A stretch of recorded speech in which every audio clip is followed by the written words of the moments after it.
The following program is presented by the HTM Podcast Network.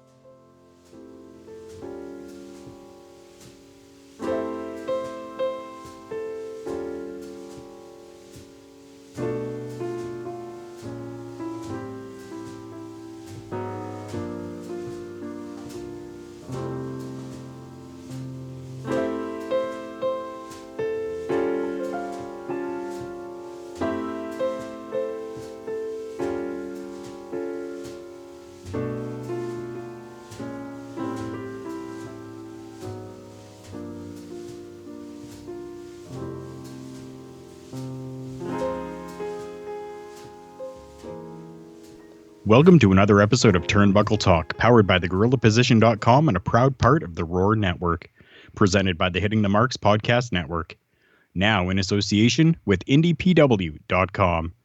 We're sponsored by collarandelbowbrand.com, where you can get 10% off when using promo code JKPodcast at the checkout, and in partnership with HypeCityVapors.com, where you can get 15% off all your e-juice for your vape by using promo code JKPodcast. We're found on Facebook, Instagram, and Twitter by searching at TB Talk Pod. And you can listen to us on Podbean, iTunes, Google Podcast, CastBox, and all those other podcatchers out there. As always, I'm Carl Carafel. And I'm Big Joe. And welcome to a Christmas Eve edition of Turnbuckle Talk. Yes, when we were recording, technically today would be Festivus, and then tomorrow will be Christmas Eve, which was when this episode will be coming out. That's right. So, yeah, in honor of Festivus, because I know over on the Hitting the Marks, actually on the Monday locker room today, we did the whole wrestling Festivus celebration. We had the airing of grievances, we had the feats of strength, and the poll did make an appearance. Oh. So we may get to that because we will actually be having one more episode before the end of the year, Carl.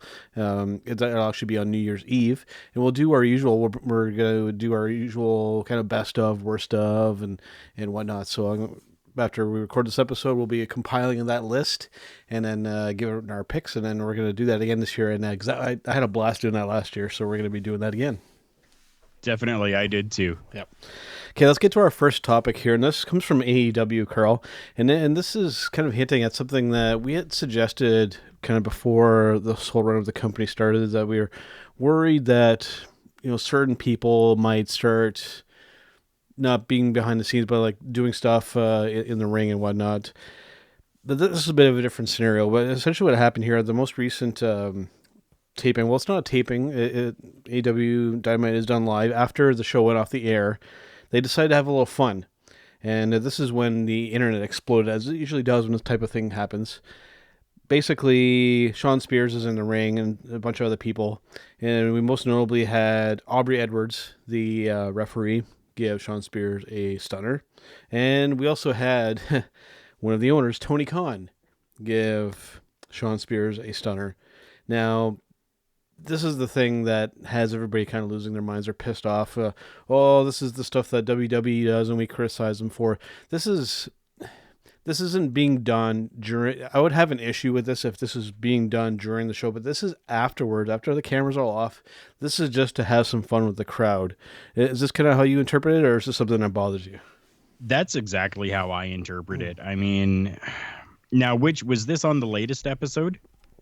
After they went off the air is when this happened. Yeah. Of the last episode of Correct. 2019, that one? Yep. Okay, so we ended that show. For those of you who haven't seen Dynamite, the last show of 2019, the Dark Order made a presence, and there was just pandemonium, chaos that ended with creepers all over the place at the end of Dynamite. That's how the show ended. Okay. So cool for those that are watching the program, awesome. But do you think the fans really want to go home with just that at the end of a show? Right. So they're going to give them something that's on a bit of a high note, on a bit of a positive, on a bit of a funny, hilarious type of tone. They're going to do something cool to send everybody home with. Give them something that they can talk about. Most of the time, this stuff that's done is talked about positively. For some reason or other, I don't understand why, but this is being looked at as very negative. Who cares? It's the same as Vince going out there after a show and having beers with Stone Cold, and then, Vince hitting whatever move on Stone Cold, Stone Cold bouncing back up and giving him a stunner. It's the exact same thing. And it's interesting that you mentioned that, Carl, because when this episode was done, it was Wednesday, December 18th. Do you know what that date is? No, tell me. That is Stone Cold Steve Austin's birthday. So that has something to do with this as well, because we know Cody obviously knows the birthdays of his old WWE buddies, and this was a bit of a tribute, plus a little bit of fun for the crowd. That's what this whole thing was. And there we go. So they're paying homage to somebody. It's his birthday. That's his move. Everything is good, cool, all right. And I'm sure that Sean Spears was totally in on this. He knew what was going on, what was happening. Yeah. If he thought that this was going to be something that would be detrimental to himself or, bad for the crowd or whatever, he would have put a stop to it, because he has that type of mind for the business. He definitely does. For those of you who don't agree with me, too bad. He has that mind for the business, and he knows what's going to be good and what's not going to be good. If he had an issue with it, he would have said something, I'm sure. Yeah, I was personally cool with it. A couple of them that he took there it was very reminiscent of how The Rock used to take the Stone Cold Stunner, where basically like he would flip over and bounce off the ropes and stuff like that. I totally got flashbacks to that. I was perfectly cool with this. This is a cool way. If I was in the crowd, I would have marked out, so to speak. Me as well. That would have been amazing to see. Now, a little bit more with AEW. This is a little bit of negative stuff, and this is frankly not surprising. We're starting to see more of this in the wrestling community with not only wrestlers but other personalities and whatnot. The Young Bucks have decided to delete their social media account, specifically their Twitter account, just because of all the negativity and the BS, for lack of a better term, that's going on. They basically said, we've had enough. We're just going to just focus on the wrestling and just try and filter out all the noise going on. You know what? I understand what they're doing and where they're coming from, and I think the best word that I can use to describe this, kayfabe. All right. So yes, they've deleted this or they've disabled their Twitter account, whatever. There was, and I mean it's. Let me see here. It's not mentioned on the run. I'm going to mention it. Okay. There's huge backlash going on for this creeper that was in the ring giving shots to Dusty Rhodes. Yeah, that was rough. Or to Dustin Rhodes. Yeah. Okay, so with all of that, sure, I can see them kind of going, we're going to back away from this and we're just going to delete our Twitter and we can't even say anything about it now because, our social media is gone. Other stars have gone out there. Even Dustin himself has gone out there and said, hey, if you want to learn how to, throw some punches, come to my school. I'll teach you. It's all good. Yeah. Right? But I think, and it was mentioned by Dustin, he's like, kayfabe is like, where's the kayfabe in this? And he was even like, he's ticked off. He's very pissed off at what had happened. Yeah. But he put a spin onto it that didn't make it a negative, and he's really turned it more to a positive of, hey, where's kayfabe in all of this? And if you need to learn how to throw some punches, come and talk to me. Yeah. Whatever, right? Yeah. So I'm thinking that this is something that's going to be a bigger picture type of deal with the Young Bucks and deleting their Twitter. I don't think that it was just all something that was done in haste and we can't deal with this crap anymore, so we're gonna. I'm sure they have very thick skin. They've grown up in the business with lots of people telling them they can't. Right. So I think that's just a kayfabe thing. I'm hoping, anyways. But that's just my take. What do you think, Joe? What's your thoughts on this whole Young Bucks deleting their Twitter accounts? I think it's a little bit of column A and it's a little bit of column B. I think that this is definitely tying into the potential story that they're telling. And at the same time, too, they're not the only guys they're the only people that are looking to distance themselves from social media. Even myself, with some of these wrestling groups and stuff that I'm in, and conversations that happen, it's to the point where I don't think I'm on the verge of deleting my account, but I think I'm very close to just becoming inactive and just kind of ignoring what's going on because Mark Tard Mania is running wild, Carl. And it's very simple to do. All you have to do is don't press that button on your phone that says Facebook, right? Like, don't push that button on your phone that says Facebook. Yep. Don't hit the icon on your desktop that says Facebook. Don't, you know, whatever it is on your iMac or whatever you got there going on. You know what I mean? Like, just don't open up Facebook, and then you're fine. And, you know, for social media purposes and for podcast purposes, you open it up on a Tuesday, share everything out, done. That's all you have to do. That's the point that I've reached, and I'm not the only that you know, even our own Michael Jargo is basically said that coming in the new year that he's probably going to become very inactive on there and just kind of be the communication just between the HTM podcast network and whatnot, because just the stupidity with a lot of these wrestling fans. Some of us are just, we've gotten to that point where we've had enough. We've had our fill now, and I'm guessing that the Young Bucks, like I said, it's a little bit of column A and a little bit of column B. This is probably part of the storyline. At the same time, too, a lot of the negativity, they just got to the point where they were like, we'll just distance ourselves from this.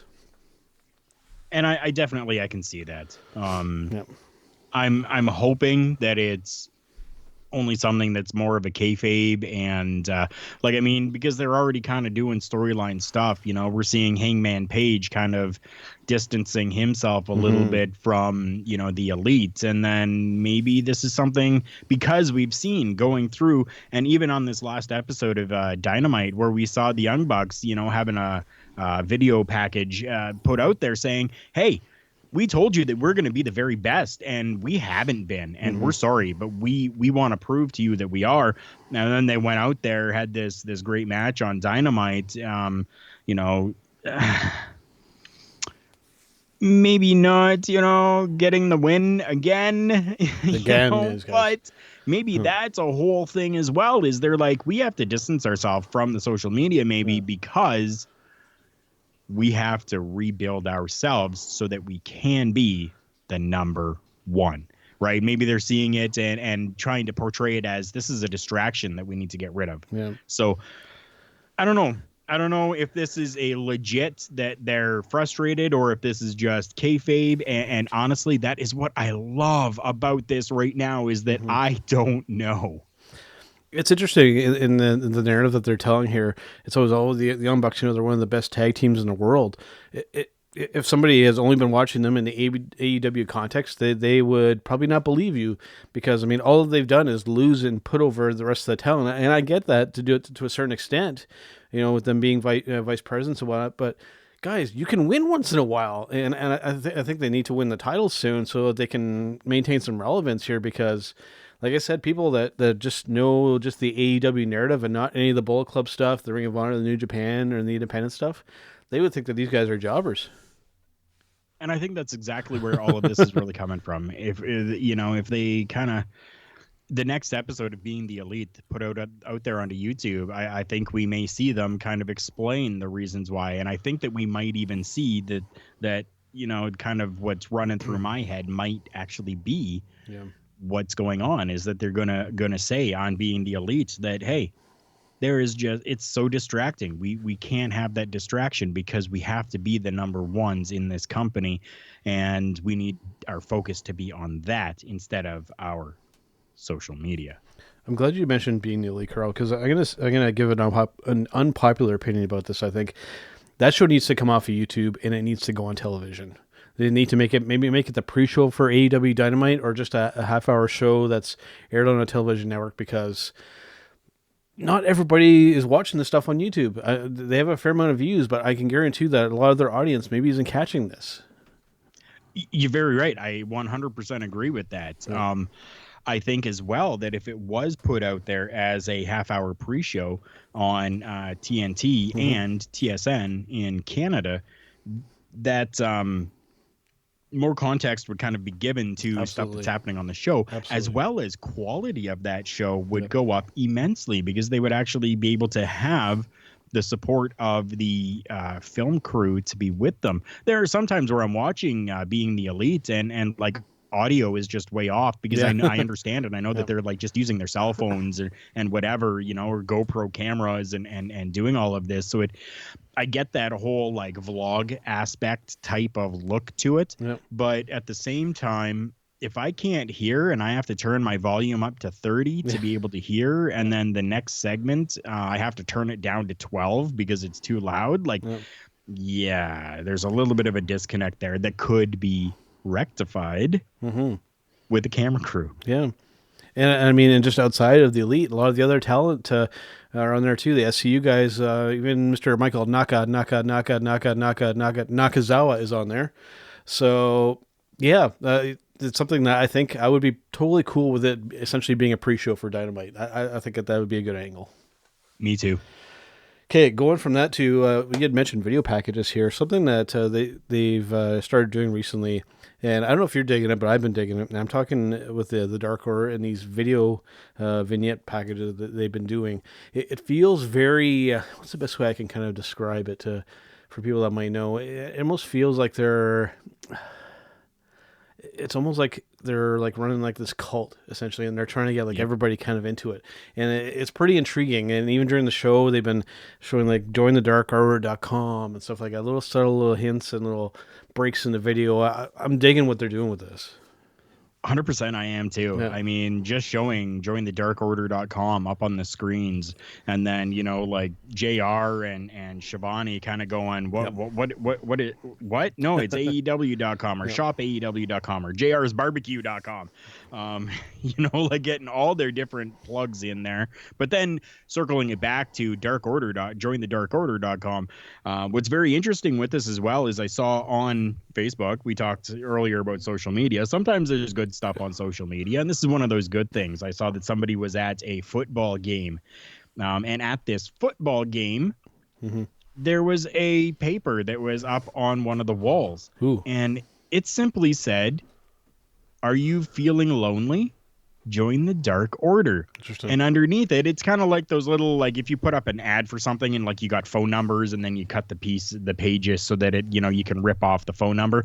On that, it had jointhedarkorder.com written on there, and people, you could see that people had ripped some off already. Yeah. So just something like that already, you can see the impact that it's making, because it's at a football game of all places. And it wasn't even a Jacksonville Jaguars football game. It was a different football game that had nothing to do with Jacksonville, that had nothing to do with the Jaguars, had nothing to do with the Khan family. It was just a wrestling fan was like, hey, this would be cool. Put this up, and people are taking it. Yeah. They're taking the bait. It is amazing. And then all these vignettes, like you said, they're killing it. I am so happy with it. My only thing that I would like to add to it is I think to really establish them as a main stable, they need a top tier talent to be at the forefront of that. And this is kind of pulling from the most recent episode of the Hitting the Marks Wrestling podcast with Rick and Jargo, and they had brought this up and they had mentioned a certain person. And I would be inclined to agree, but I thought maybe kind of off the cuff here, had this discussion too. Who would you kind of bring in like a top tier AEW talent to maybe really be that forefront character for this group? So you're talking somebody that's already in AEW for this? Correct. Yeah. Dustin Rhodes. Yeah. Interesting.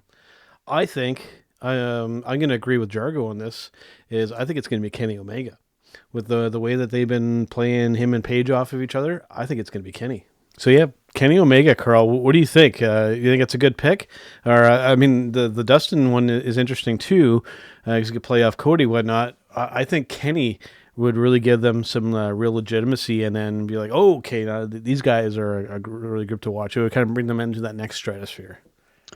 You know what? I kind of agree with that. I think that Kenny definitely would, but I mean, Kenny has really been doing great things just on his own, and everybody knows him as just a singles competitor. So I think that just because of that reason, because everybody knows Kenny Omega as the singles person, to kind of put him at the forefront of this group that really he wouldn't be the head of, because we've got like the other two, right? We have the actual Dark Order that are the forefront of that group. And while I get that they're not, like the big names or anything like that, but like legitimately they're the forefront of that group, right?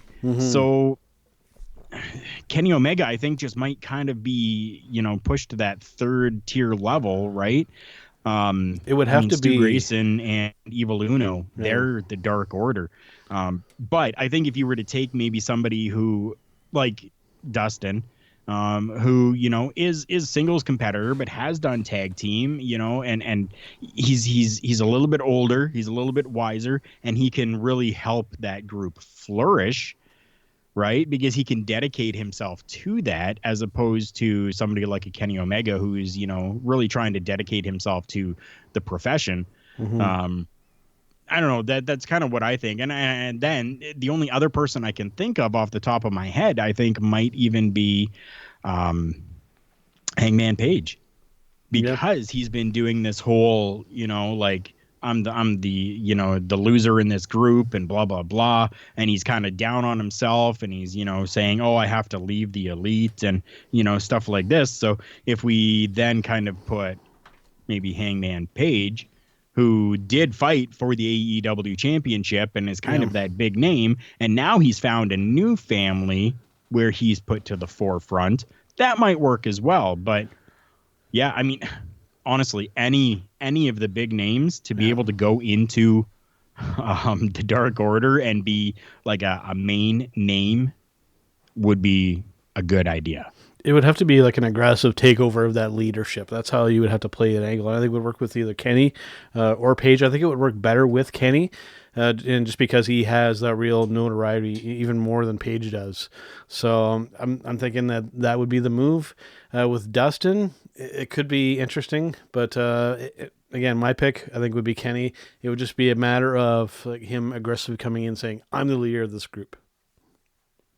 And that's what I love about this business here of podcasting, is that we can have our own opinions and they all could be correct. Absolutely.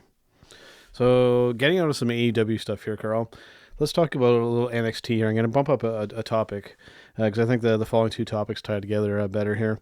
Rhea Ripley winning the Women's NXT Championship. Did you get a chance to watch that match at all? I did. It was interesting. I thought the match was pretty good. Definitely like like watching Rhea Ripley in the ring. Shayna Baszler, you guys are well aware of them. Never been a fan of her, and I was glad that they finally took the title off her. To be perfectly honest with you, the celebration at the end I thought was a little much. I'm not sure what your thoughts on that are. I honestly, I can't speak to the celebration because NXT ran over the 2-hour mark with that celebration, and my PVR did not record it. Damn it. So I got to see Rhea Ripley win. I got to see her get the belt, hold it up in the ring, whatever. But that was it. Like after that, the recording ended. So I didn't get to see really anything after that. I have seen photos where she was out in the crowd, and honestly, she looked terrified. Yeah. But that's only one picture, right? And picture says 1,000 words. I understand that, but I mean, that's only 1 millisecond of reaction in that photo, right? So explain to me and explain to our listeners about this celebration at the end. I mean, a good portion of the crowd getting to the ring. I mean, the crowd was full with her there as well. It felt like they were really selling this as like it's this big world earth-changing moment, and I don't think it really was. I think a lot of people were kind of hoping for them to take the title off of Shayna, even though that they're supposedly really pushing her as the top tier. It felt really strange, and it felt like they tried to do this like Daniel Bryan type of moment when it really wasn't there. So you're saying that fans actually were like hopping over the railings and getting into the ring with her? The ring was full of people with her. Wow. Yeah. I'm gonna have to see if I can like YouTube that or something. I'm sure it's out there somewhere, and take a look at this. They may not have hopped over the rail, but I mean they filtered them all into. They did like what they did with the Dan Bryan thing. Okay, so this was a planned. They filtered everybody through, let them in, let them get into the ring. I've never been a fan of that, to be honest. That is not something that I have enjoyed. I mean, for somebody to get into a professional wrestling ring, unless you're training or you're a worker, to me, that's something sacred. You do not belong in that professional wrestling ring. I have retired. I'm pretty much retired from my professional wrestling working career.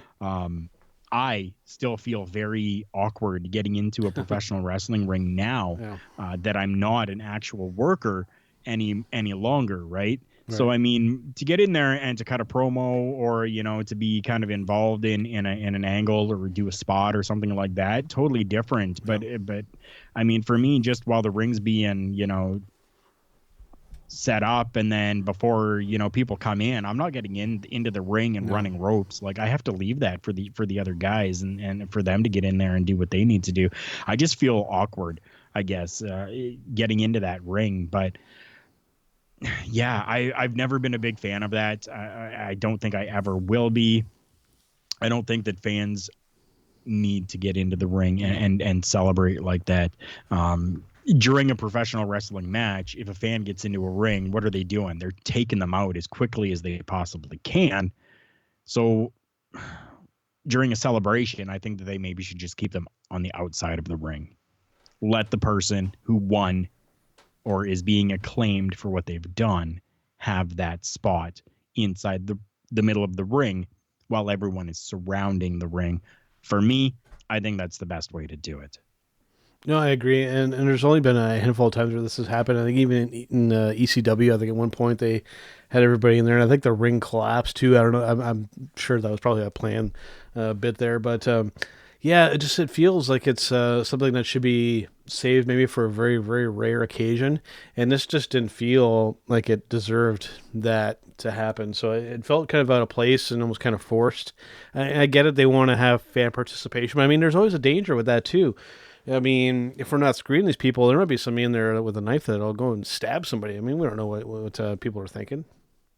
Exactly. I mean, that's always a concern. Yeah. I mean, that's a concern when a professional wrestling match is going on, or even during a break time where there's nothing happening in the ring. If somebody tries to get into that ring during showtime, they're pulling them out because they have no clue what their intentions are. Same thing if for a celebration, you have no clue with with these people, what their intentions are. Again, just let the competitor that's inside the ring, let them have their time inside the ring. Let everyone else stay on the outside and celebrate with them that way. Start banging like that, right? Yeah. Let them start banging on the on the ring. And that'll show appreciation as opposed to everyone getting inside the ring. I totally agree. Now, somebody whose time is possibly coming again, I think that we may have gotten to the point now, Carl, you may or may not agree with me. I think we need John Cena back. I really think we need John Cena back. Wait. Whoa. Are you sick? Oh, no. Do you have the flu? I'm perfectly healthy. I mean, this man is probably still the most over person in the company. He still probably sells the most merch, or he's right up there probably with the Fiend and whatnot. We need John Cena back to get some viewership going again and generate some interest, because whenever Cena is one of those guys, along with Brock Lesnar, whenever he's on, people are watching. I think they need to try and get John Cena back, maybe on a per-time basis at least. I totally get where you're coming from, but then the questions start to roll in. How long do they keep them for?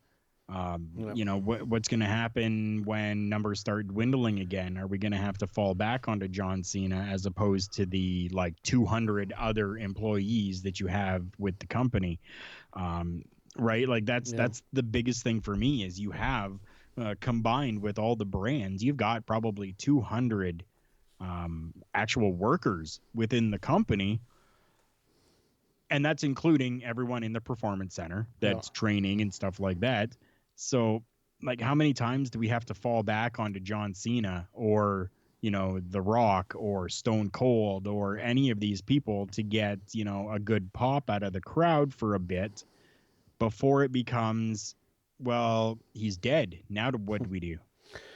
I think you need to approach this from a couple different ways. Yeah, you bring him back to get that pop for himself, but I think you need to bring him in and pair him up with somebody who they feel could possibly be this next really kind of. They need to build another real superstar. I'm not just talking regular superstar or star. They need to build another super mega star, and they need to team up John Cena with whoever this person may be and try and put them over with him. I don't who that could possibly be. There's a handful of people that I can possibly think of, maybe like an Adam Cole or something along those lines. But I think John Cena would be the guy to do this and to put over that next it guy to really be that face of the company. That's how I would go use him.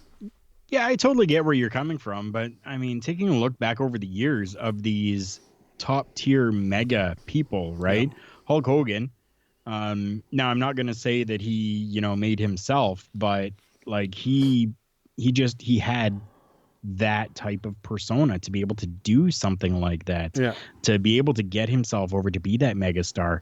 The Rock, same thing. Stone Cold, same thing, right? John Cena, same thing.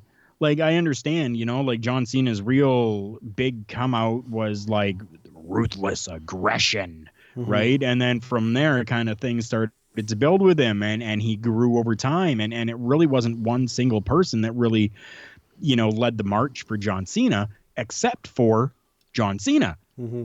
So we need, these workers that are out there now to step up and do that, to be that person that's going to do that. And I know that really it doesn't seem like there is anybody to do it, but I don't know if it's just fear or what it is, but like we really need somebody to do that, to step up for themselves to do this instead of having to rely on someone else to first get them to that spot and then keep them there.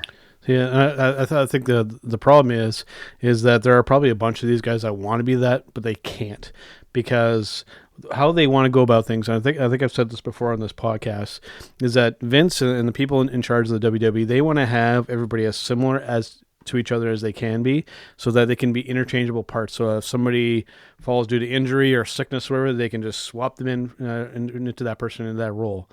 If they have that one person that stands out too much, if something happens, they can't substitute anybody into that spot. That's why I think the bigger issue here is, and why we don't have any super mega stars anymore, is because A, I don't think that they know how to do it anymore, and B, they choose not to because they need everybody to be interchangeable just because they need to do so many shows, so many appearances, and so many pay-per-views, and the list goes on and on.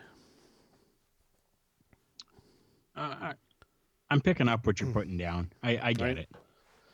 Because I guarantee you some of these guys, like Kevin Owens, like Adam Cole, like Keith Lee, these guys, they want to be that guy, but I don't think that they're going to let them be that. That's very unfortunate. Yeah, it really, really is. But we'll see what happens. Maybe Cena could come in and save the day and help get somebody over into that. But again, that would require the people in the places of power to allow that to happen. So we'll have to see. But I think it's something that they may have to explore, but we'll see. Something they are looking at exploring, and we have talked about this before, and I've never been a fan of this idea, but we'll talk about it again here because maybe there's a way. And we're talking about Undertaker versus Sting. Both guys seem to want this to happen now. Now, first of all, let's discuss the potential venue. Do you do this at WrestleMania, or do you do this at Crown Jewel or Blood Money, or whatever you want to call it? No, this here definitely is a WrestleMania thing. Yeah. I mean, because you're looking the two darkest characters, I guess you could say, from WWE and WCW finally getting that matchup together. Whether it's 20 years late or not, people are going to gravitate towards that, and they're going to want to see that. So you put that as, co-main event even, or, third to last on the show. That's where your money's going to be. People are going to, get the network or buy the pay-per-view or do whatever they can to see this. So definitely, I think that it's a WrestleMania matchup to have. I think if you're going to do that, I think that's fine, but you need to keep it to we're going to have both of them come in, do their entrances, and you have a little bit of stare down, kind of like Hogan and Rock type-ish, and you have a very, very short match of where they hit their signature moves and their finisher moves, maybe even trade back and forth, and keep it to that. What has me concerned about it is if they do it at this year's WrestleMania, you damn well know who's going to get involved, right? Tell me. The NWO. Hogan and the NWO Yep. are getting inducted. They're going to get involved in this. And that's what scares me too. What they need to do is, like I said, just have them come in, do their entrances. They're both known for their amazing entrances. You can even go more over the top of them if you want. Have that stare down, trade, some punches and stuff like that, do their signature moves, and then somebody hits their finisher, or they trade back and forth like that. But I say keep it to 10 minutes at the most. At the most. Yeah, I totally agree with that. 10 minutes at the most is going to be, I'm saying 10 minutes at the most in-ring work time. Entrances are going to add probably another 10 minutes onto it. So then we're looking, it's 20-minute, whatever. I'm cool with that. To see The Undertaker come down to the ring again, taking 5 minutes to do that, have Sting have some elaborate entrance as well, because it's Sting. Why not? One of the greats in my mind. I've always been a fan of Steve Borden, Sting. So yeah, like let them do it like that. I'm 100% okay with that. And then 10 minutes at the most. I mean, we got to see the Undertaker do his different things. We have to see him walk the top rope. We have to or old school they call it. We have to see him do old school. We have to see him Undertaker.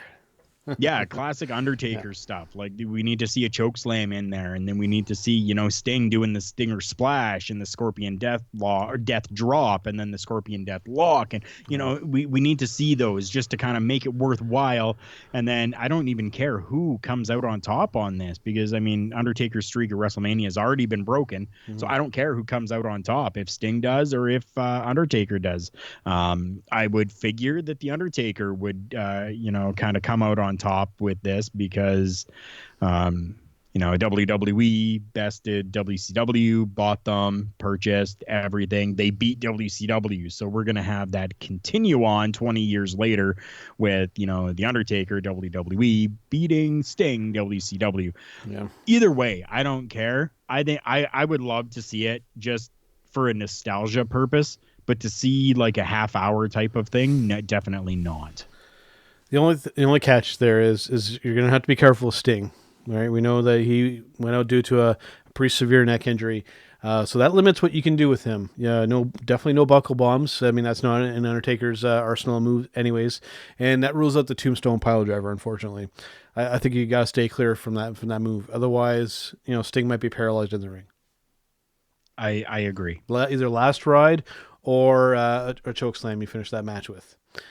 You can't do a Tombstone with Sting anymore. If they do that, I give you the blessing, right? So, just don't do it. Don't go there. And for the love of God, if you're going to get Hogan and the NWO involved, just have Hogan just standing there. Please don't have him get physical in the match, because he'll die too.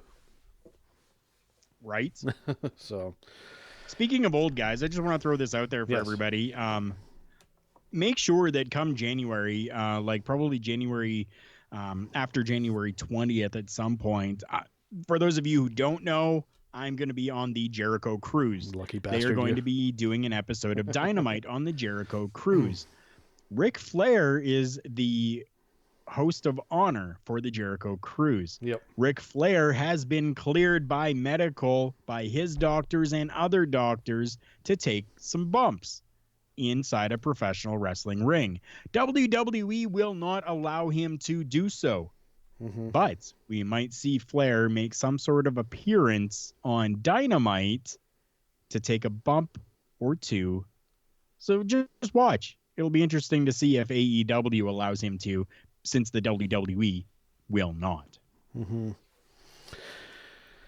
All right. Well, before we get to our last few segments here, I want to go through some breaking news. For those who kind of follow us around, that we have some friends over on the Hami Media network over there, and there's a guy over there who has a lot of kind of insider knowledge and has a lot of experiencing this. I'm talking about Mr. William Alcia, and I'm going to give him a shout for these rumors and topics that we'll just kind of hit through quickly here. Like we had mentioned, Undertaker and Sting likely to happen in 2020, which likely means WrestleMania. John Cena looking at returning and possibly having another feud with Randy Orton. Rumored to be happening at WrestleMania this year, Brock Lesnar versus Tyson Fury. Ronda Rousey versus Becky Lynch might also happen at WrestleMania this year, so Ronda might be coming back. Kevin Owens may be the possible winner of the Royal Rumble this year. I think that would be all right. And there is also the rumor that CM Punk versus Seth Rollins could be happening at WrestleMania as well. So some interesting rumors coming down the pipe, and we'll see how many of them come true. Very much so, yes. And I mean, if we're gonna do our breaking news stuff now, I have a little bit of breaking news. It's a little bit older, but we haven't talked about it yet, and I really want to. And especially, within the professional wrestling business, we're a family. We're a huge family, brothers and sisters all together. And there's somebody that I have seen work live, that I have on social media, that I interact with, and her name is Jessie Belle Smothers, or Jessie Belle, and any of you that follow like WoW or any of those other promotions, she's out there and she's working, she's doing her best. But she was actually given the last name Smothers by her trainer and mentor, Tracy Smothers. And fantastic guy, amazing guy. If you have not seen anything that he's done, you can YouTube Tracy Smothers and see a lot of the work that he has done. He is a professional inside that ring, and all around great guy. And he's actually been diagnosed with cancer. And I mean, that big C word comes around again, unfortunately. And I mean, there's lots of different stuff that's out there on social media. If I've posted a little bit as well, if you're following us on social media, at TB Talk Pod on Facebook, Instagram, and Twitter. And then even our friends over at the HTM podcast network, and our friends over at the GorillaPosition.com as well. They have done stuff too. And I mean, go and support if you guys can. Like, if you guys feel inclined to do so, there is a page, I believe, that is set up to kind of help him out with monetary for the costs, because he is in the States and everything is costing him. If you guys feel so inclined, go ahead and do that, because Tracy is nothing but a professional and a great guy. And I mean, I think I speak on behalf of Big Joe when I say this, but we wish him nothing but the best and a speedy recovery from all of this, because we don't want to see another brother lost due to that C word. So yeah, one of the really nice guys in the business too. I think I've spoken to him on social media and whatnot too, and he's quite the individual, and he's helped a lot of people. So yeah, definitely pulling for him, and hopefully that works out. That's all I can say. Yes. So now we're not going to do our breaking news at the very end like we usually do. Joe, do you have any other breaking news for us at this time? Not that I can think of. I will check briefly on one of my sources here and see if anything pops up that stands out that I'm not aware of. But I don't believe that there is. Just waiting for things to come up here. Yeah, I think, just like little stuff. Jason Jordan what about revealed Jason that his Jordan? wife is pregnant. Oh. Good and for him. Kurt Angle kind of responded to the news.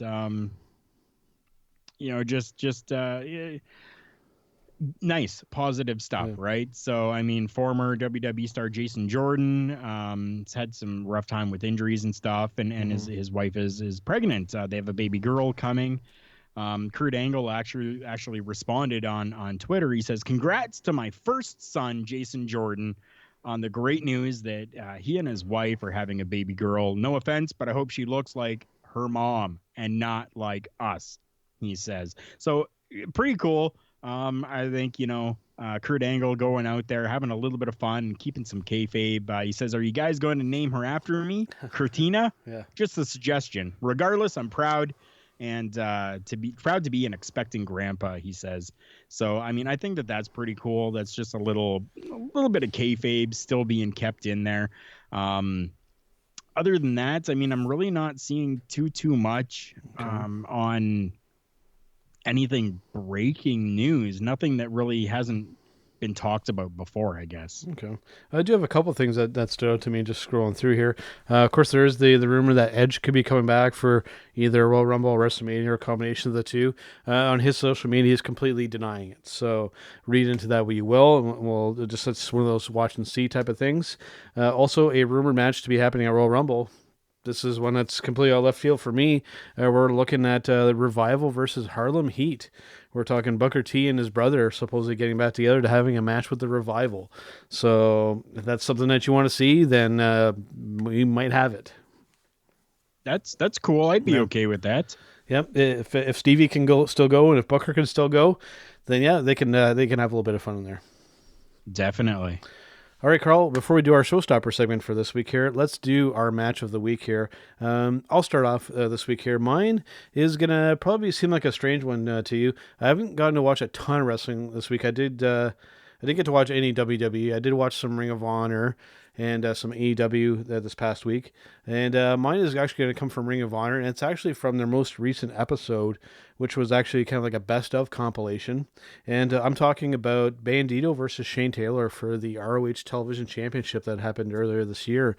And a fantastic match between those two guys, very contrasting styles, and just a great example of how Shane Taylor can basically work with any style of wrestler out there, big or small. He makes them look good, and he makes himself look good at the same time. He did retain the title against Bandito there, and just a fantastic match if you want to go back and watch it. Definitely. Shane Taylor is one of those names that you really need to watch for, because he is going to be household and going places. Yeah, he's supposedly was backstage or met with some of the AEW guys in this past little while, so read into that what you will. Speaking of AEW, my pick comes from AEW Dynamite this past week, and I'm choosing this because I'm giving huge props to this guy here. So Jungle Boy lasted 10 minutes with Chris Jericho inside of the ring, non-title matchup, just to see if he could go the 10 minutes, and he did. I was pleasantly surprised with everything that came from this match. Jungle Boy really showing that even the smaller size that's on him, he can really go with the big guys as well. And it was just a good match to watch. I was very happy with it. And then at the end of things, like he was literally in for about 90 seconds inside the lion tamer. And like he just withstood it and everything, and like it didn't even get to the ropes and nothing like that. Time ran out before he could get to the ropes or even tap out. Everything was just spot on from what I could see with this match. I was invested so much that I was sitting on the edge of my seat, literally sitting on the edge of my seat going, okay, like there's 30 seconds left. What's going to happen? Okay, there's 10 seconds. Oh my God. He lasted. And then, the typical heel thing coming from Jericho, right? Yeah. Where he's like, no, 5 more minutes, gets in there for like another minute and a half and then just leaves. So very, very awesome to see. I was super happy with just everything that happened in that match. Yep. I mean, Jericho did his thing, made Jungle Boy look like $1 million, and Jericho managed to keep the heat on himself with that. So just a win all the way around. I mean, makes Jungle Boy look like that you get that sympathetic baby face, and then you have the bastard Jericho, ending it off that way by asking for 5 more minutes and just grabbing the title and leaving. So props for that. That was good. I enjoyed that one too. Me too. All right, Carl, we're going to take a brief break, and we're going to come back with our showstopper segment this week. And this is a bit of an interesting one here, kind of a theoretical. What basically it's going to be here is, what if WWE was the only wrestling promotion on TV? We'll be right back. This week's episode is brought to you by Collar and Elbow. Visit collarandelbowbrand.com, where you can get an additional 10% off when using promo code JKPodcast at the checkout, including this week's featured item, the Mirror Pullover Hoodie. All right, guys, Big Joe and Carl Careful back here on Turnbuckle Talk. Yes, we are, guys, and we have for you on your Christmas Eve edition of Turnbuckle Talk, our show stopper segment. Yes. An interesting one here this week, Carl. This is a theoretical one that I kind of thought out, as I usually am when I'm doing up our runs here to try and think of these showstopper segments. I try and come up with some original ideas here. Now, we know that the WWE does tend to kind of operate like they are the only show in town, that they are the only show on TV, and the only one that matters. What if that was literally the case? What if WWE was the only wrestling promotion being shown on TV? Given the current state of their product, that would remain unchanged, but that they were the only show on TV, would their viewership numbers be higher? What do you think? So now I have to ask, and I have to include in here, does that mean that we're not seeing anything on YouTube or anything like that, that there is no other professional wrestling except the WWE? I'm talking just on television. Just on television. Correct, yeah. No. No. I don't think that we would see an increase in their viewership or that their numbers would be better or anything like that, especially if we have the availability to watch other professional wrestling. I think we kind of saw that a little bit before we started seeing, like AEW coming in and being this huge thing.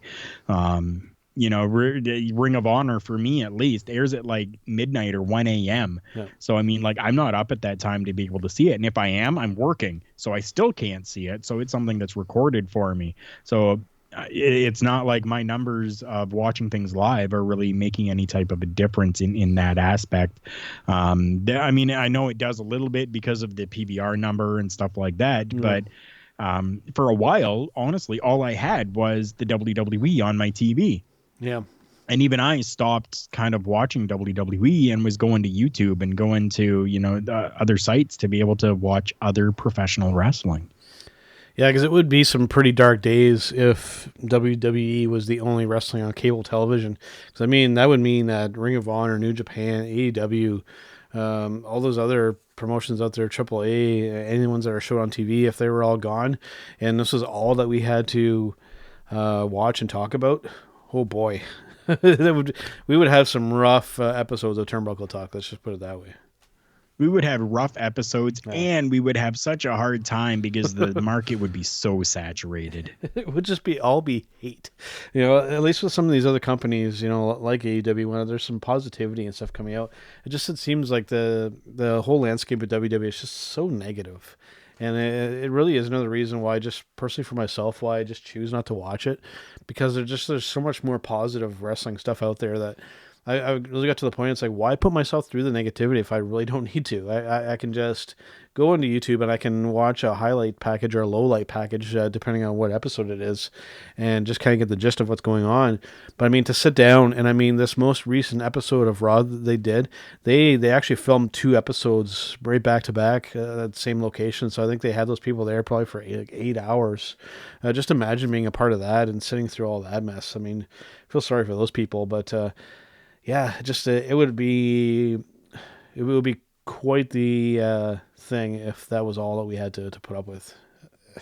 Definitely it would be. I don't think that it would help at all. I would probably give up as a wrestling fan, to be honest. If this was the only kind of viable option for me to watch, I probably would have gotten sick of wrestling, honestly, if there weren't these other better or seemingly more entertaining options. I fully agree. I definitely, even myself, I think that I would just, I don't know that I would be a fan of professional wrestling anymore. Yeah. And especially with AEW and with Cody especially, I think he's really kind of ignited, for lack of a better term, the interest from the fans, with the All In and the All Out shows in Chicago.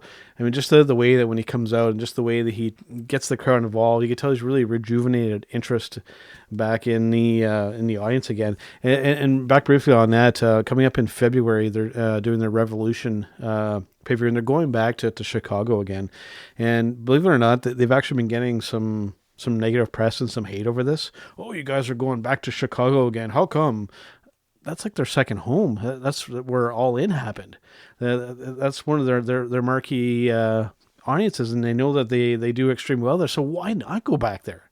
That's like like the WWE always going to Florida. They know that they have a great audience there. So yeah, why not? As much as I kind of dislike them always going to the same place, if that's where your moneymaker is, that's where you go. Exactly. You hit it right there. If that's So, where people are going, if that's where you're going to make your best amount of money, yeah. then why not run in Chicago as opposed to running in, let's say, San Antonio, Texas, where you might not get the same numbers. If you know that guaranteed you're going to be getting these numbers in Chicago, then yeah, like why would you not go back there as opposed to going to somewhere else? Like going somewhere else, those are your house shows. Those are the times to go and see how the market is. That's not the time to be putting a major pay-per-view for the company out there into a new market when you have no idea how things are going to play out. Yeah. If you have a guaranteed, go with the guarantee. Yeah. And just briefly before we wrap here, Carl, just another thing that is bugging me about WWE currently that I want to bring up here is that this sexualizing of the female wrestlers, and two namely that I feel that they are really misstepping with, and that was Alexa Bliss and currently with Liv Morgan. They're really sexualizing these girls when that's totally not in their character to do so. And you can tell that, they're doing it because they kind of have to, but you can tell that there's a discomfort there. And for me, it comes through on screen. It may not for everybody, because I mean, everybody's just looking at what's going on, and I get that, because they're both very, very attractive women. But this over sexualizing ones that where it's just not really in their character, for me, just it's another thing that turns me off.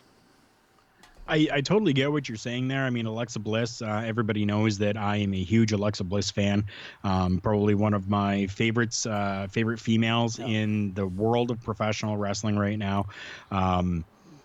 Yeah, like we've seen her do different things. We've seen her do other things. We've seen her do the over sexualized stuff as well. So, I mean, we can kind of see and notice that the over sexualized stuff really is not the best for her, but other things definitely work. When it comes to Liv Morgan right now, though, I don't think we've really seen any over sexualized with her, because she's really been just kind of that background member of the Riot Squad, just kind of playing that role, eating the blue Jolly Ranchers, having the blue tongue. Okay, cool. Like that's really all that we've seen from her, right? And Joe's kind of pointing, going, no. But I mean, I know, I kind of know where you're going and what you're thinking. But it's not a mainstream that's really been put out there with Liv Morgan up until now, where they're trying this new over sexualized stuff with her, that I can really recall. Anyways, I know that previously, and like a little bit of some NXT stuff and whatever, like there was that over sexualization of Liv Morgan, but it wasn't anything that was mainstream television that we really saw it. So I think that this is something they're really going to kind of try. And who knows, Liv may have grown more from her time when that was first tried to now. Maybe maybe this is something that she said, let's give this a go because I'm in a rut. Yeah. Right. We have no clue on that, but some people it works with, others it doesn't. Well, I mean, just recently, I think it may have been either this week or last week, they had her naked in the tub on television. They had her with the one guy from Heavy Machinery, like she was wearing like this really tight thing, and like he was all sweaty, and then the camera like zoomed right on her boobs that had like his sweat and everything all over it. So they're really trying to over sexualize her, and I'm not a fan of it because I don't think that's in her character. And I definitely see where you're coming from with this, and not I mean, unfortunately, just I think time is going to tell, and we're going to have to just kind of sit back and see how this plays out. Because when I look at her, I see like this little punker groupie kind of chick. She doesn't need to be like this bombshell type of character. I mean, that's what you have Lana and the Smoke Show for Scarlett Bordeaux. Yeah, Scarlett. I'm sure Vince is drooling all over her, and they're going to get her on television as soon as possible. Just keep it to her and Lana. The other girls, just let them kind of be who they are, and don't push it. I mean, this isn't the Attitude Era again. We don't need to. Basically, it's like they're trying to make Liv into like a shorter Sable. This is basically what they're going for now, and it doesn't work with her. Again, unfortunately, views and opinions differ when it comes to this type of stuff. Absolutely. And Yeah, I'm kind of glad you brought that up, considering that everybody on the podcast knows that you're really a guy that you're a heterosexual male Yes, I who am. enjoys watching these types of things. I do. And it's interesting to see that this is coming across as you saying I'm not really a fan of it. So see people, it's not all about sex. Not always. Sometimes, not all the time. All right, man. Well, I think that about wraps up for this week. We already did some breaking news, so there's plenty going on. Lots of speculation as we're getting close to our Royal Rumble and WrestleMania season, which is a good thing. And hopefully some of the stuff comes true, and hopefully there's some stuff that we don't see coming that will actually happen. So I'm hoping to be surprised this season. Although with WrestleMania and Royal Rumble, my expectations are pretty low, as you might expect. Yeah, understandable. Okay, well, I guess that about wraps it up, and we'll see you guys on the next one. And instead of the normal reply that I would give it this time, I'm going to go a little bit deeper for a quick second here. Yes. And on behalf of Big Joe and myself and everybody here at Turnbuckle Talk, we want to wish all of you a happy Festivus. Yes. A happy Kwanzaa, Diwali, Merry Christmas, whatever it is that you celebrate. Have a great holiday, people. We love you. We thank you for the continued support that you guys give us. And we're going into another year here, people. So amazing stuff that you're going to keep getting from us here, from Big Joe and myself, Carl Karafelt, here at Turnbuckle Talk. Thank you for everything. Have a great holiday. And we will talk to you guys at New Year. It's me. It's an honor to be the V. As you can tell in the background, we are out celebrating. That is what we do here at hittingthemarks.com. And I invite everyone to continue to tune in to Turnbuckle Talk, but check out all of our other shows. We have weekly content, especially lit up by the flagship show, Hitting the Marks Pro Wrestling Podcast. You can find that all at hittingthemarks.com. Run.